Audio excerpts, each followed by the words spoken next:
We're Okay. good. And Mrs. Grove, I was expecting you to be literally 85 years old.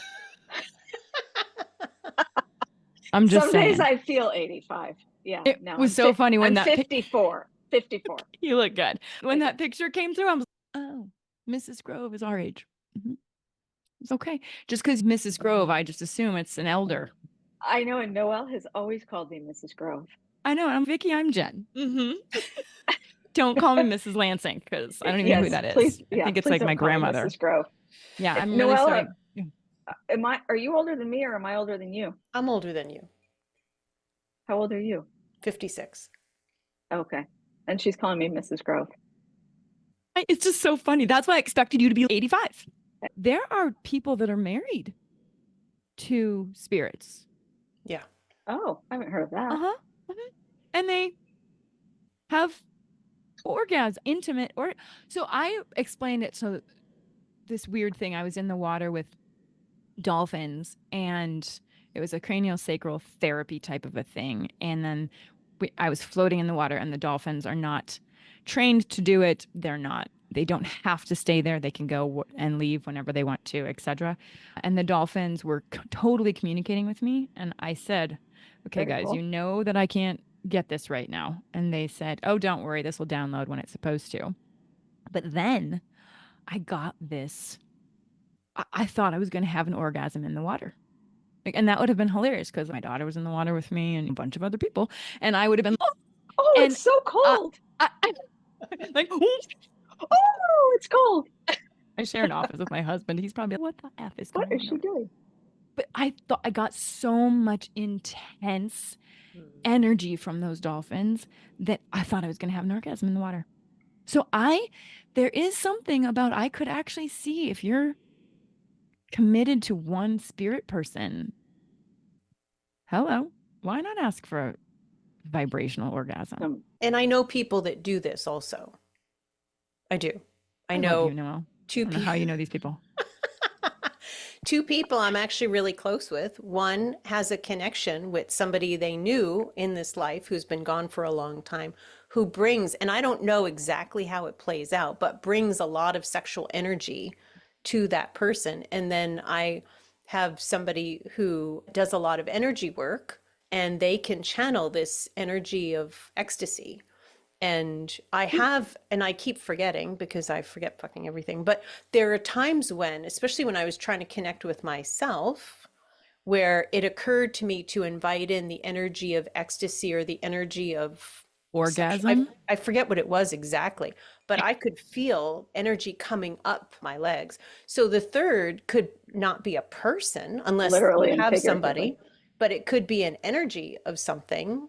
I've talked to Grant about because he has a particular kind of energy and I bounce off of that in ways I wish was a little bit different sometimes. And I'd love to have you connect more with your masculine energy, and I will connect more with feminine energy.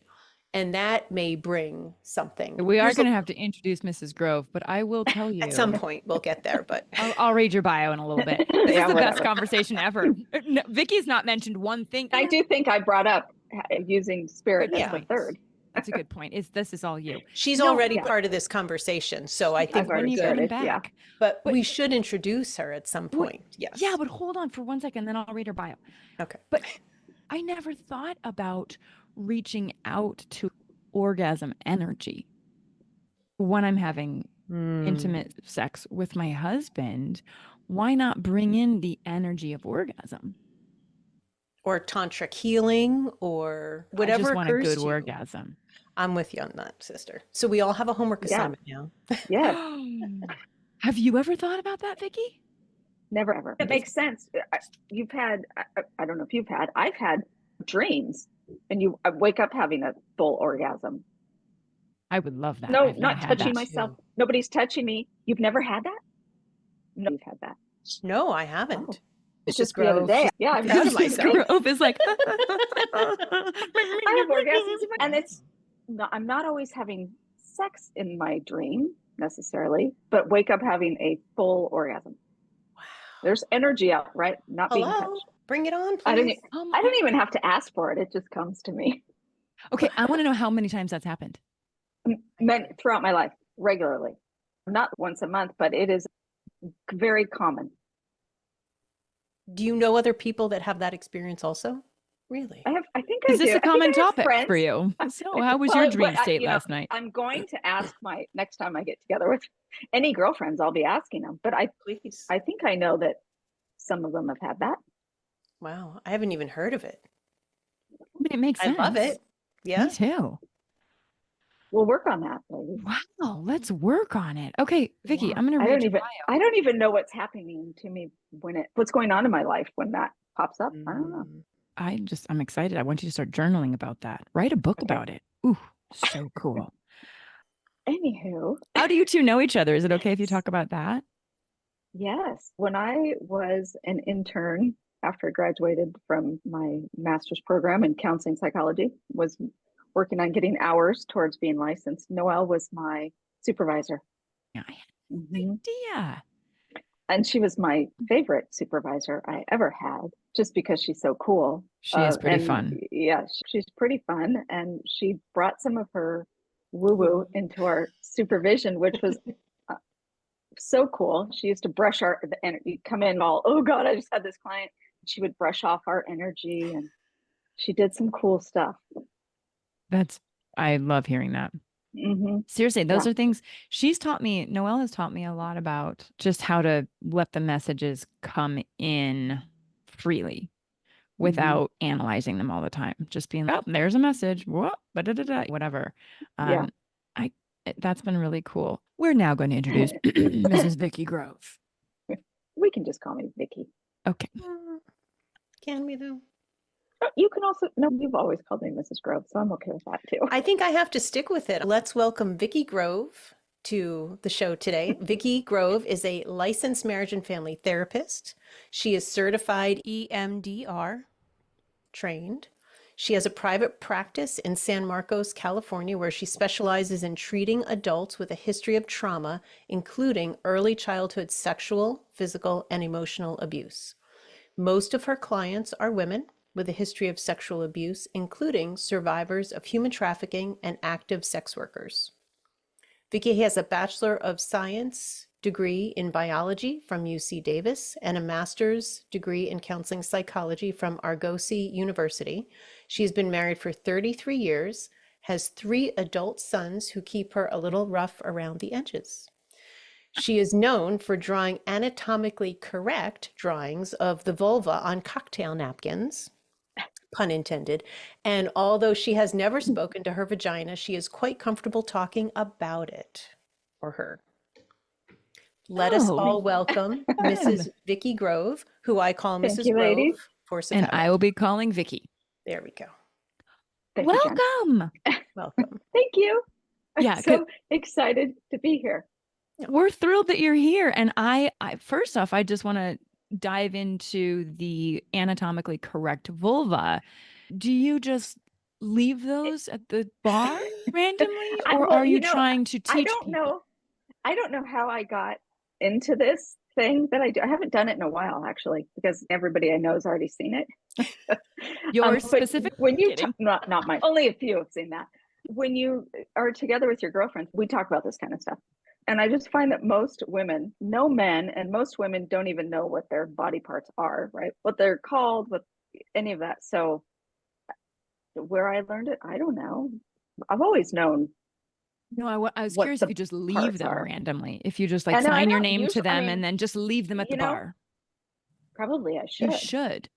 Yeah. You should. And you should literally write, if you don't know what this is, call. Right. What's so funny is raising boys, right? They are constantly, from a really early age, when they're doodling, anytime they freely draw dick and balls everywhere. They draw penises everywhere. Yeah. And I had this kid come over, my son's friend. They were little, I don't know, probably 10-ish, 12, maybe, I don't know. And he sat at my kitchen table and he drew a whole collage on a piece of computer paper. Just do a whole collage, dick and balls, all different sizes. And I was, why are you just drawing dick and balls? That's weird. Why don't you draw a vulva? I don't know what a vulva looks like. He didn't even know what a vulva was. You ought to go learn that. Yeah, you ought to go learn. So simple and easy to draw. What is the one thing that you think or run into with women not knowing? What is it, the shape? Is it the where the sensuality is? Is it the Mm, what do you think people don't know about it? probably all of the above. And it just, to me, I'm always a perfectionist. Went to 12 years of Catholic school. Got to get it right. It's a little OCD perfectionism kind of thing. I want to know what the parts of my body are called. I just find that women don't know that. I think we're shy about it. We're raised with so many different ideas about don't look at yourself, particularly my mom. She's never looked at it in the mirror. The only way Mhm. you can get comfortable with having an orgasm, knowing with your sexuality, you got to know what parts are down there. Mhm. And in order to tell the doctor what's wrong, you got to know it's not just my down there, or as my mom likes to call it, or Mary Elizabeth, right? Down there. No, it's my Mhm. labia, or it's my clitoris, or it's my vagina, right? Mhm. Yeah. Sorry, Mary Elizabeth. I like that, Mary That's Elizabeth. adorable. Mary Elizabeth. But I've yeah, never heard that that. thought of her looking at it in the mirror, sometimes we like to just ask her about it because she'll just get horrified. She's in her 80s. She Mhm. still uses it, but she doesn't, God Okay. forbid we look at it. All right. So you and your mom talk freely about sexual activity. Is that what I'm hearing? Yeah, yeah, to an extent, right? Not, oh, this is what I'm doing, but always in my household, it was between my sister, I have an older sister, my mom, and I.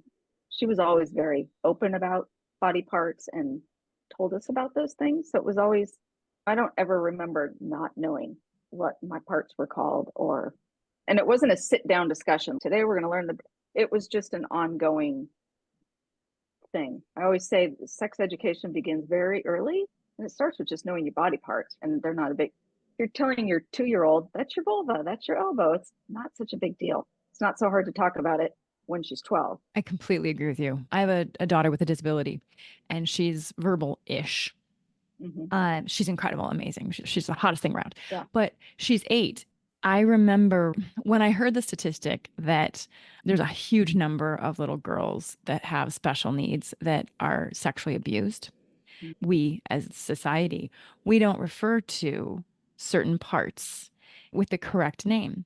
And so Right. when those parents are trying to press charges, the child can't tell you what happened or doesn't know the parts.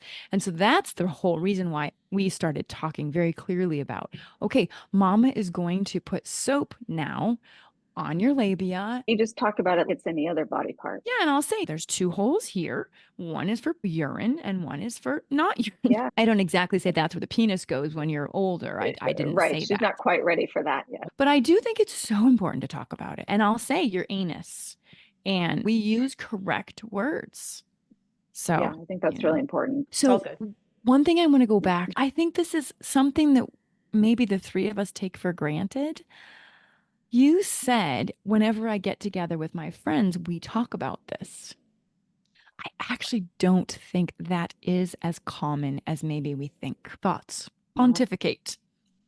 I think it depends on the friend group. And it's not like we get together and, okay, let's talk about vulvas. But it seems to come up in conversation with my girlfriends, these kinds of topics, right? Interspersed with other things. And now I start telling people my age, women my age, that I have this podcast and just, oh my God, I need to listen. Because I don't talk to anybody about this. And you're just all, I'm right here. Let's just talk about it. Because I'm very open about it. Hell, I talk to my vagina, for crying out loud. Noelle taught me that. But yeah, I think it's underappreciated, the friends that you actually can have those open dialogues with. And honest, hey, I don't know how to have an orgasm with penetration. What do you do? I remember having that conversation just recently with a girlfriend. Just, what do you do? How do you get it done? Do you masturbate? But I say all those things and I watch people turn red. There's some things that are easier to talk about than others. Talking about menopause symptoms is easier than talking about how do you have an orgasm with your girlfriends. Yeah. So your 85-year-old mom or 80-ish-year-old mom is, 80, I think she's 83. 83. So she is still using, you said, her Well, vagina. yes.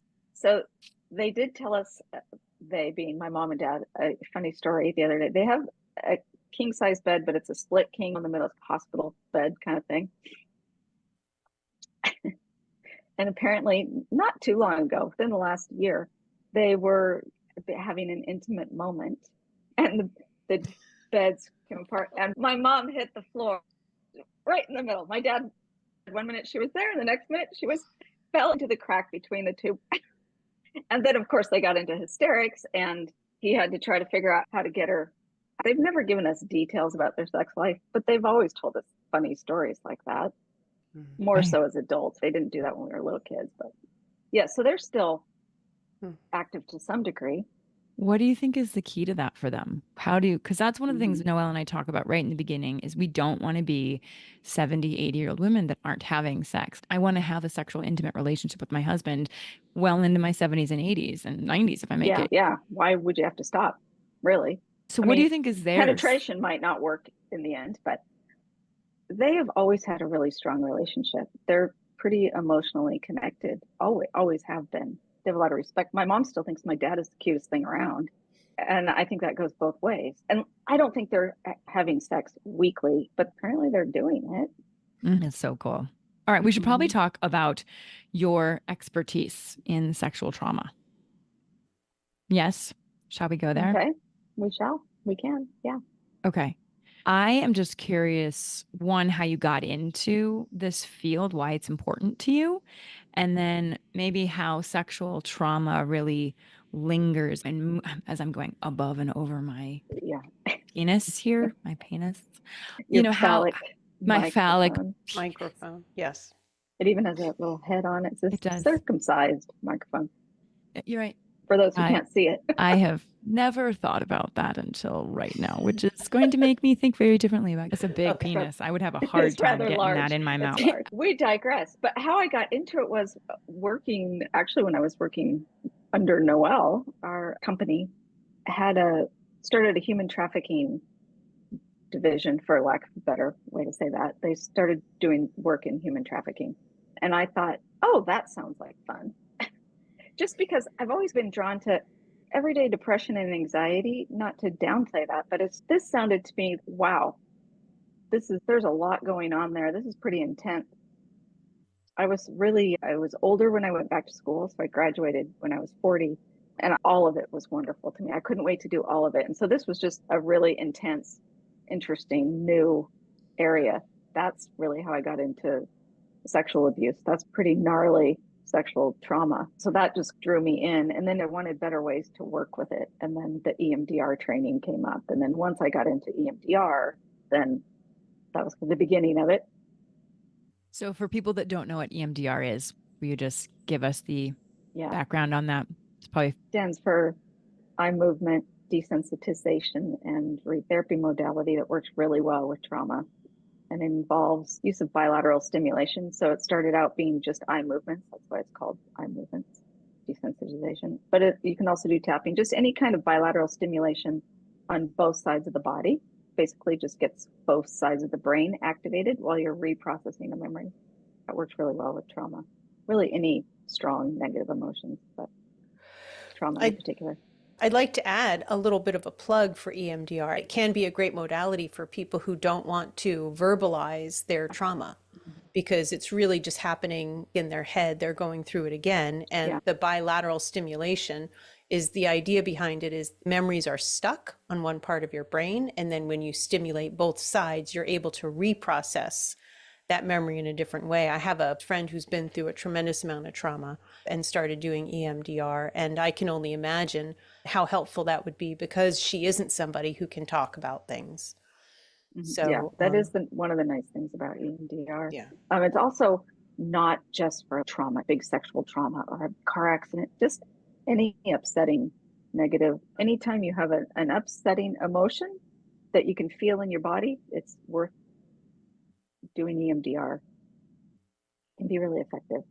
What is your definition of sexual trauma? It can be so many things, but I would say the definition of sexual trauma is just any time your sexual boundaries have been violated. So in that sense, as women, I think we've all had sexual trauma in one way or another. Yeah, Noelle and I were chatting. I think we were doing one of the recordings, and I realized right then, I'm all, oh, hold on. That was totally sexual abuse. I was in high school and I let a boy do something that I didn't know he was going to, I didn't let it. And I hadn't even thought about it as, whoa, hold on, my boundaries were completely crossed in that Yeah. situation. And even just acknowledging it was, whoa, okay, that was good to acknowledge. But To acknowledge, yeah. yeah.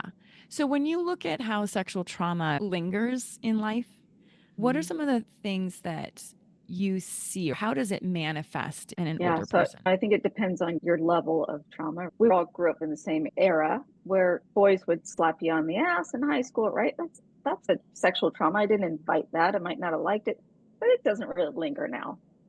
I think about it, I'm like, that was really terrible, but am I still upset about it? No. I have to really dig into that's probably not going to linger as much as something that happens when you're a child. And an adult sexual abuse is different from childhood. There's so many different levels. And also how many times it's happened to you. Was it ongoing? Did your parents help you? Did you get help? All of those things make a difference. It's hard to answer that question. But some of the things I see as far as lingering from early childhood sexual abuse would be a big dissociation, first of all, like disembodiment. And I know, Noelle, you talked about using sex as a tool. You become very disembodied. Some women do. You have these things that are happening to you as a child that you have no control over. It's oftentimes happen before you ever have really come into your own sexuality yourself, right? Before you have even established that, right? And so a sexual violation happens and it really just is so traumatic and you have no idea how to deal with it. So you start to split off the emotions, or you leave your body so you don't have to feel what's going on physically. And so you become very dissociated.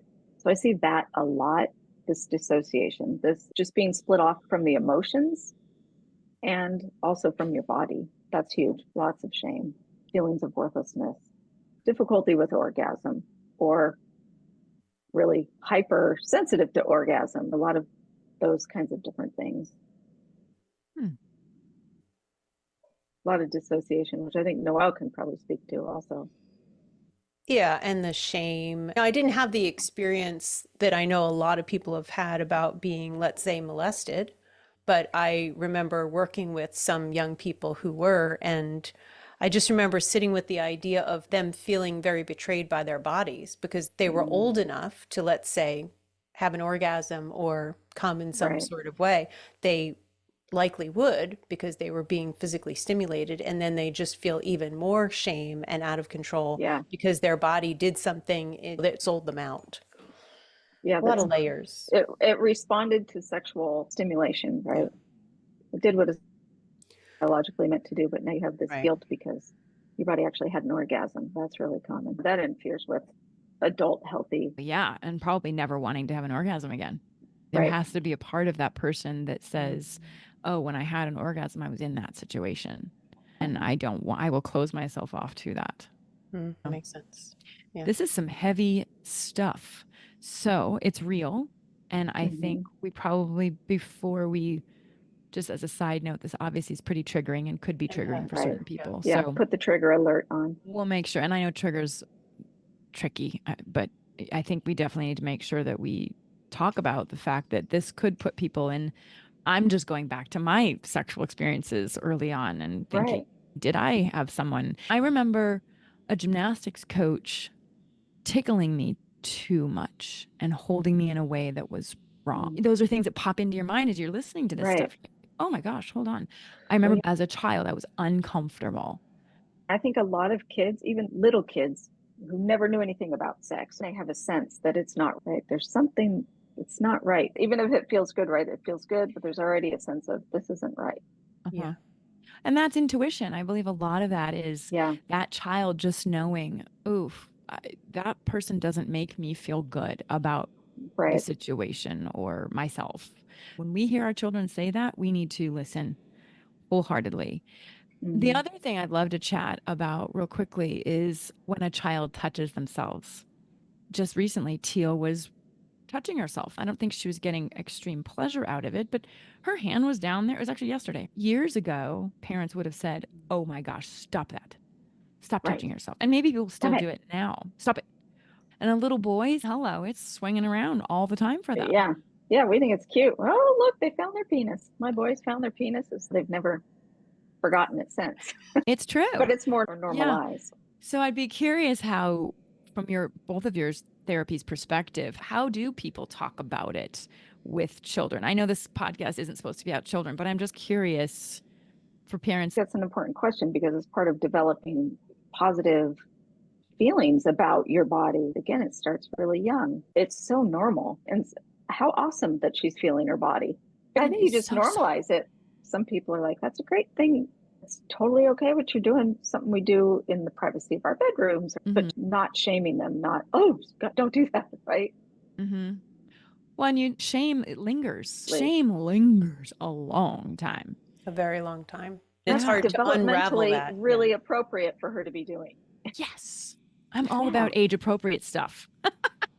Yeah, I think if you think about a normal, healthy child developing with parents that are safe and supportive and haven't shamed you about your body, or you haven't gotten those messages, it's super normal to explore all your body. I see my leg, I touch my leg all day, my vulva's hidden. You got to go find it, really. You got to part the sea a little bit. You got to party, like, oh, look at this. There's a lot more fun to touch that than my elbow, right? Yes.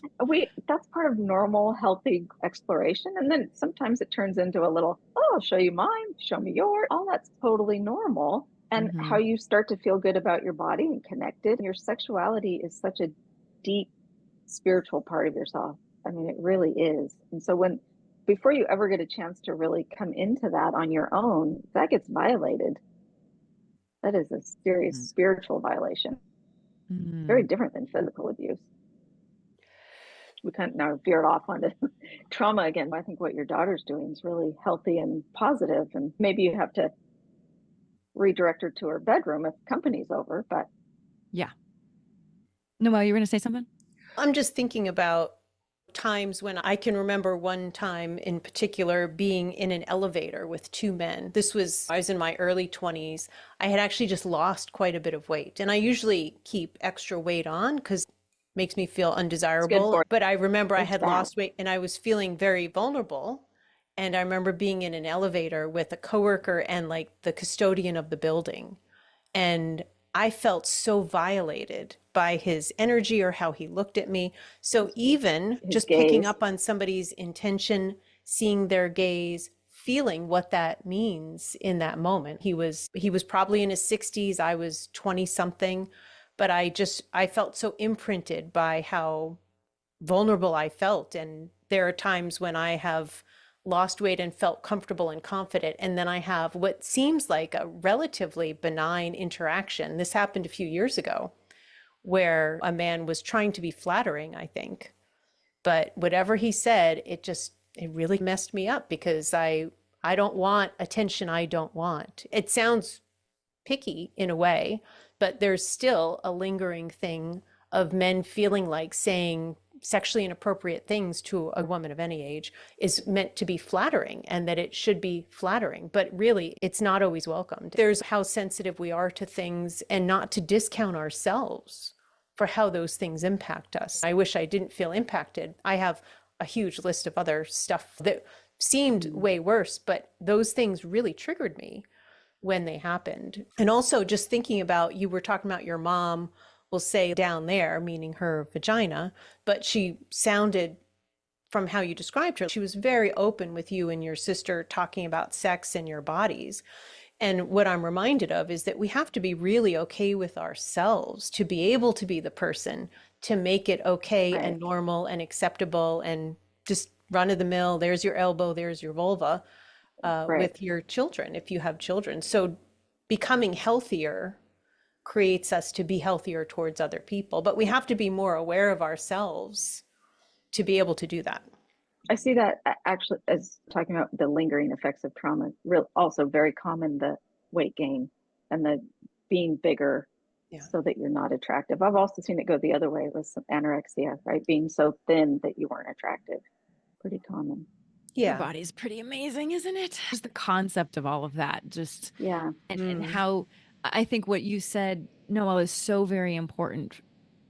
The best way for us to give back to the generations now, but also my daughter's generation. I mean, in the future lives, the best thing that we can do is work on this unit right here. Yeah. And epigenetically, that will transcend. And I also, and Noelle, I think we've talked about this a little bit on the show, is the work that we give ourselves now will also go backwards and help our past lives and our grandparents I and love that great idea. greats Yeah. and great greats. And so realizing that just the work that you're doing now, it transcends time. Isn't that cool? That is kind of the secret to enthusiastic. life, though, right? Work on yourself, and then your sex life is going to get better. If everybody just worked on themselves, we'd be in a lot better place. Yeah. Yes, we would. That's a huge takeaway. No matter what happens, just keep working on ourselves. However that is, if it's with a therapist, if it's with a journal in front of you, Whatever works for you. if it's help books that you are inspired to read. Mrs. Grove, question for you. As far as EMDR, when I was driving one time, I remember seeing something very disturbing and started tapping my steering wheel with each hand alternating, really trying to process what I was seeing so it wouldn't get stuck. And I've recommended that kind of thing to other people. And is this something that people, if let's say they don't want to meet with a therapist or an EMDR therapist, could they do something like that for themselves and help themselves work through some of these traumatic memories? I really wouldn't recommend it, actually. Oh. Some of my clients will do it on their own. And the reason is because you never know what's under all of that, right? You never know what's going to come up. If it's a simple thing and you're tapping in your car and it's something scary happened on the road, that's one thing, but you just don't know. As an example, the thought when that happened is, I'm not safe, or I'm about to, oh, shit's about to happen. I'm about to die, whatever it is. So let's go with, I'm not safe. So you start tapping the wheel. And that's the feeling that you're having. I'm not safe. I'm tapping. I'm not safe in your memory networks. Might not just be around car accidents, but it might go back. Worst case scenario, you can go back to early childhood sexual abuse when you weren't safe. Some of that can come up as well. So you never know what that might trigger. So I'm really careful. You're very psychologically mature and can handle that kind of thing, but I'm really careful with who I would recommend that to. I've had clients do it. I never recommend it, actually, but they often will do it on their own. And it can be really helpful that once they've done it with me, and they can, but you never know when something's going to come up, or you're not going to know how to handle the panic attack that might start. Gotcha. Okay, so let's go there real quick. You're tapping in the car to process one memory or one recent Something memory that just happened. Yeah. Right. Could you, and so what I heard you saying, which I'm not sure is correct, you were saying, don't want that to imprint, don't want that to imprint, don't want that to imprint. So you were being proactive about not imprinting, not going to stay, we're good, okay, good, done. And then maybe that you just worked. keep going. Did it So work? are you saying just do it quickly? Because I could see if you continue to tap and continue to go there and start thinking, one, don't do it while you're driving, because I think that would be real bad. But then you would maybe have more of those things come up. Yeah, I'm just real cautious about it. Sometimes it can be helpful. It can be calming in that kind of moment. Maybe that would be a good time to do it, but I'm just cautious about it because there are things that can come up. I don't ever want anybody to be in a state, whether we're in my office or not, to be in a state where they are panicked, like in a really heightened emotional state. It's not going to be helpful then. And if you don't have somebody helping you to regulate that, when you start tapping and doing it on your own, you can get out of that window of tolerance really quickly. And then you're not having somebody help you to keep it in that. It can happen quickly. What you're describing is also having some, let's say, digging. I wasn't trying to dig, but I hear what you're saying about how it could be a digging thing. And you really want to do that in an actual emotional container. So doing that during therapy or in some safe kind of sacred environment is really important. And you could literally tap into other things that you're not banking on. And then it's a whole can of worms. And that's the thing I find clients are most surprised about EMDR. Oh, I thought we were working on a car accident. Now we're back in all the other times I felt unsafe, and your brain will just go where it goes because that's how memory networks work. Good point. Okay, I feel unsafe. Well, oh yeah, and I remember this time I felt unsafe, and this time, and this. Your brain's just, oh, and remember this and remember that. It can really be like that. Yeah. Are there things, Vicki, that individuals that are listening could do on their own? It's not that it's a bad question. I just think it's more nuanced. It depends on the person. And I think we have a lot of agency. I don't think everybody has to have therapy, but anything grounding. I think people can learn how to ground themselves at home. And sometimes the tapping can be grounding, but I'm just careful with the tapping because I know how powerful it can be if you haven't had just a little bit of therapy and knowledge about the modality. There are other modalities that involve tapping. People always ask me, oh, is that the thing where you, and I don't know what that is. I know it's Right. something, When you but tap, when I'm you not do. trained in that one. Yeah. Maybe that one, but with doing EMDR on yourself, I don't recommend it. So Grounding. grounding is a really good point. And immediately when you said grounding, I thought, because grounding helps you feel safe and connected to Right. something, not alone. Grounding into the Brings you out of energy. those intense emotions. Yeah. Brings you from here down into your feet. I completely agree with you on Yeah. that. Carrying crystals, staring at a candle, lighting a candle, and just breathing, breath work. I know it's overused all the time, but breath work is good for processing. Can be very maybe, powerful. Or maybe what I'm actually just hearing is keeping yourself in the safe space of your own body. If your body feels safe, this is a rabbit hole we could keep digging into. The effects of trauma, it depends to what level you were traumatized. You can get into an accident and not be traumatized by it, even though you could call it a trauma because maybe you got hurt or broke some bones. And the same thing with sexual trauma is some of us have been through less than others and feel more traumatized than people that have had way more happen to them. Everything is so relative. Part of what you're talking about with grounding and let's say having coping skills is to help you manage yourself, staying in denial or avoiding, which is something I am super good at if anybody needs coaching in that. It doesn't help you process that stuff and you drag that shit with you wherever you go. I just started therapy last week for my own sexual trauma that I've never been willing. And it's even weird just being me in that therapy session because I'm quiet and waiting to be asked questions. And I feel very young in ways that I don't really like. And it's just weird it's all weird, but it's worth it because I have felt stuck in a way I wasn't really feeling very cognizant of. And waiting until it feels right to you if you are going to get some kind of treatment. You have to be in a place where you're feeling confident enough, where you know you can support yourself. I'm not doing this to please my husband. That's why we got in the therapy we've been in for the last couple of years is I was fine, okay, all right already kind of thing. But this is for me. It feels very different.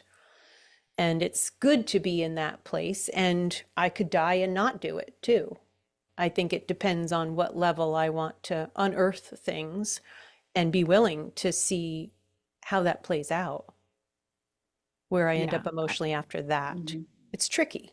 I also think, Noelle, you have, in the process of 4 months, we've talked about this, you have completely transformed in terms of how you talk about it, how confident you are, where the shame is now.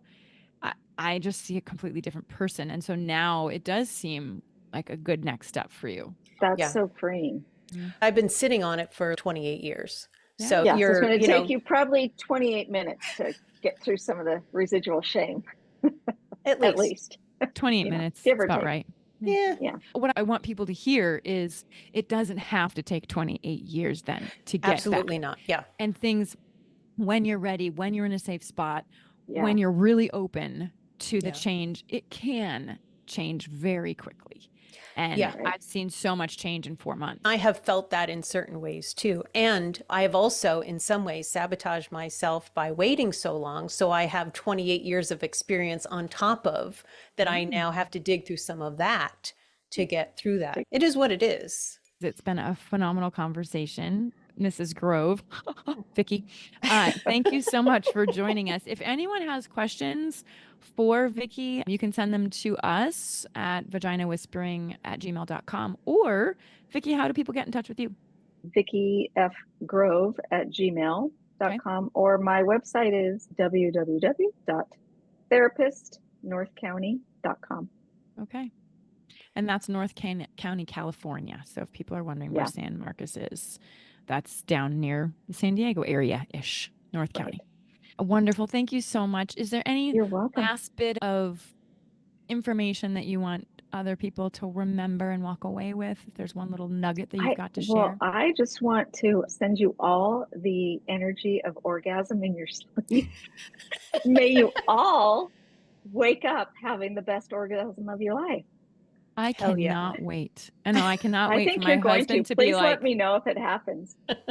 I don't you, always tell my husband because what I don't want is him to wake up and be like, oh, sometimes I keep those to myself. so you can have silent orgasms.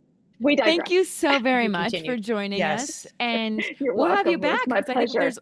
there's a lot of things we can talk about. There's a lot to and talk it's about. not just trauma because we didn't even talk about menopause. Yeah, it'd be really fun to talk about. I've ruined a lot of dinner parties talking about trauma because it's just maybe have me back and let's talk about something a little lighter. Okay. Thanks so Sounds much. good. Thank you all for You're joining welcome. us. And thank you again, Mrs. Grove. This was wonderful. We'll see you all again soon. Thanks for joining us. Bye, ladies.